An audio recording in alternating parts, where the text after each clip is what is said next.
So, how does someone go from being, a total nobody on the street to running a billion-dollar criminal empire? Yeah, forget everything you think you know from the movies. We're about to climb the real career ladder of a Mexican drug cartel. This is a step-by-step journey from the absolute bottom to the very, very top. So what does that path actually look like? This isn't just some street gang, not at all. You have to think of it like a corporation, a really twisted one, with a brutally clear promotion track. And just like any career, it starts with an entry-level position. And that beginning? It's surprisingly quiet. It doesn't start with a big bang or some crazy shootout.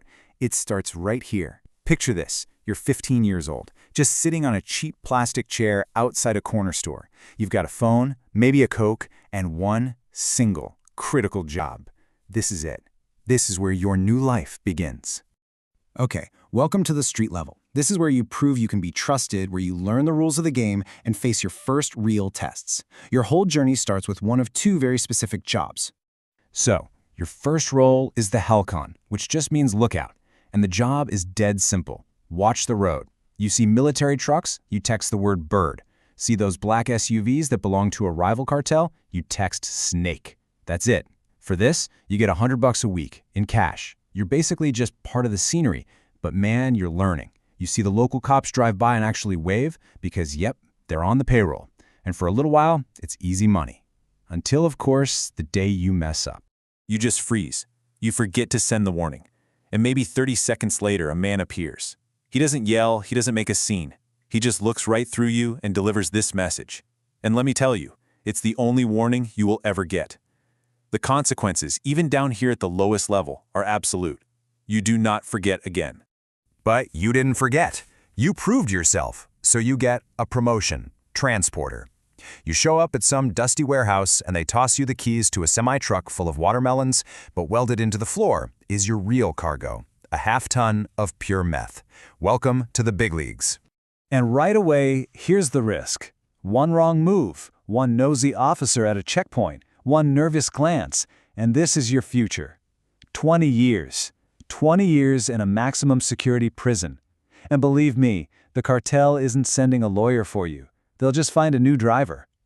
So why on earth would you take that risk? Well, for this, $3,000. For one 8-hour drive. You've probably never even held this much money in your life. You're making more in a single month than your dad made all last year.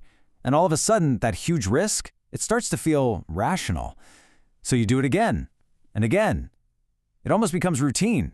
All right, so you've survived the streets. You've proven you're not just reliable, you're smart. Now they give you a gun and they give you more responsibility. You're officially moving up from simple tasks to management. And what does that mean? It means you'll be managing violence. Your new job title is collector. All the business owners in your plaza, they pay a monthly tax for protection. And this isn't random. It is systematic, organized right down to a price list. And what happens if someone refuses to pay? Well, you come back at night and you make a very loud, very clear example of their business. The next month, they pay double. You do well, so you get promoted again. Now you're a cell leader, and you're managing a crew of 10 guys. They give you the product to move, and your job is just to sell it and send the cash up the chain. As you can see here, the vast majority of the profits flow upwards. But that little slice you get to keep, it's still completely life-changing. That little 10% cut, it can come out to as much as $100,000 a month. You've got a nice house now, a nice car, you've got respect, but you're also managing pure chaos. Your men are young, they're reckless, rival crews are constantly testing your territory, and the pressure from your bosses is relentless. Make more money. Because if you don't deliver, you get replaced. And in this business, replacement is permanent. Okay, you've made it. You're at the executive level now. The job is no longer about street-level stuff. It's about strategy, logistics, and believe it or not, politics. You've basically traded your pistol for a spreadsheet, but the stakes are higher than they have ever been. As a regional operator, you're in control of an entire city. Your job is all strategy now. You're planning assaults on new territory, you're bribing politicians and police chiefs, and you're laundering millions through legit-looking businesses. You are literally fighting a war on two fronts, against the government and against rival cartels, all while looking over your shoulder for ambitious guys in your own organization who want your job. You survive that, and you become a plaza boss. You now run an entire state. Every single drug shipment, every bribe, every murder, it's all under your command. And your personal take? It's now $1 million a month. You're managing logistics on a scale that's hard to even imagine. Cocaine from Colombia, chemicals from China, shipments coming in through tunnels, submarines, even drones.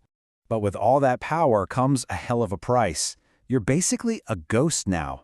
You live in a compound surrounded by 20-foot walls and armed guards 24/7. You can't go to your daughter's birthday party. You can't visit your mother's grave. Why? Snipers might be waiting. The paranoia is just all-consuming. You can't trust anyone. You have everything you could ever want, and you can enjoy none of it. You've finally reached the absolute peak of the whole organization. You are the king. But up here, at this height, you are also a prisoner of the very empire you built. And there is only one way this story ends. You are now the cartel leader, the big boss. You're worth billions. You control politicians, armies, and international drug trade. And here's the crazy paradox of your position. You are one of the richest men in the world, and also one of the most hunted.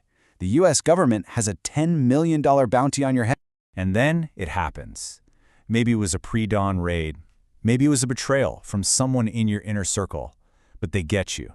And this is where the career path ends. Not on a blaze of glory, not like in the movies, but here, in a concrete cell, in America's most secure supermax prison. Your billions? Gone. Your empire? Gone. This is your new reality. 23 hours a day alone in a concrete box. There are no windows to the outside world. No amount of money or power can get you out of here. This is where you will die.